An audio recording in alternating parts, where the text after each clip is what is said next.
What's the deal, everybody? Welcome back to the studio. Jeremy Dio here, and today we're going to be tackling another one of these questions, and this question is simple. Another one.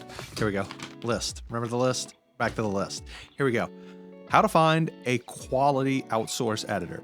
Now, it's very easy to find an outsource editor. They are everywhere, but these are a few steps that I recommend taking in order to find someone who you can truly work with to build a future business with. Let's jump in it.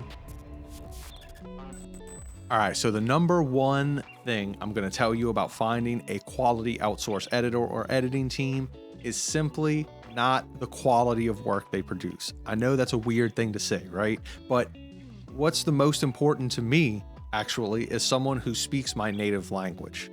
Someone who speaks English easily without a lot of translation or even a translator required makes the process so much easier of dialing in exactly what you're looking for and exactly what you expect out of your editor or editing team. Now, once you find someone that speaks quality English, which will be a difficult thing to do to begin with, the next thing to do is find an editor that actually will work with you on the style of image you produce. There are tons of editing teams out there that just produce a style of image. This is what we do. This is how it looks. This is what it will always be. In my experience, those teams seem to have some sort of just rinse and repeat, like a batch edit file that they're doing, and they're not actually spending time on each and every image. And where I can notice this in particular is in blacks. I've tried out a bunch of editors now. If you've seen my other videos, I have one editor and editing team that I personally use for my photo work. If you want their information, you can just reach out. I don't know why your stuff got sent to spam for me, but either way, I finally replied to your email. You know who you are. So we got that covered. But finding someone who will work with the style you're trying to produce. Now, when I personally got on with my editor, it took me about a month of back and forth, small tweaks here, small adjustments there, but eventually he is now producing the style of image that I like, both styles that I send off to them. This is an important thing.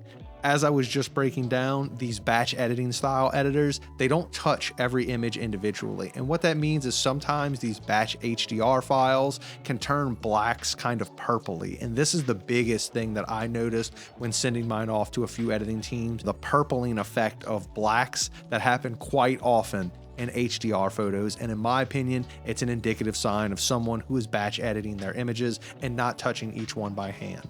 So finding an editor that will work with you on your style means that they are dedicated to the craft they're doing, and they'll probably be here for a long time. Not only that, they care about customer service. Those other images, like I said before, they say they care about customer service, but they'll just continue to send you the same messed up image time and time again. At least in my experience, that's how it's been. So find someone who speaks English, like and subscribe to this video, all that jazz. Find yourself someone who will work with the style of image you want to produce. This is not something that's going to happen directly overnight. You're not just going to find someone, send them images and be like, oh, that's perfect exactly every time. And if you do, you probably have low standards and aren't looking for something in particular. Not saying that is a bad thing, just stating that if you are looking for a certain style, you must find an editor that can work with you to produce that style, because even though you're replicating it off of someone else's, what you shoot will look different than what they shoot. Maybe you shoot overexposed, maybe they shoot underexposed. There are tons of differences there. So the most important fact is finding an editor that will work with you and with your team to create the style that you want to promote as your brand. As always, keep rocking and rolling, enjoy what you're doing, make smart business decisions, and I'll catch you next time. Give me a shout out if you need that editor. I'll hook you up.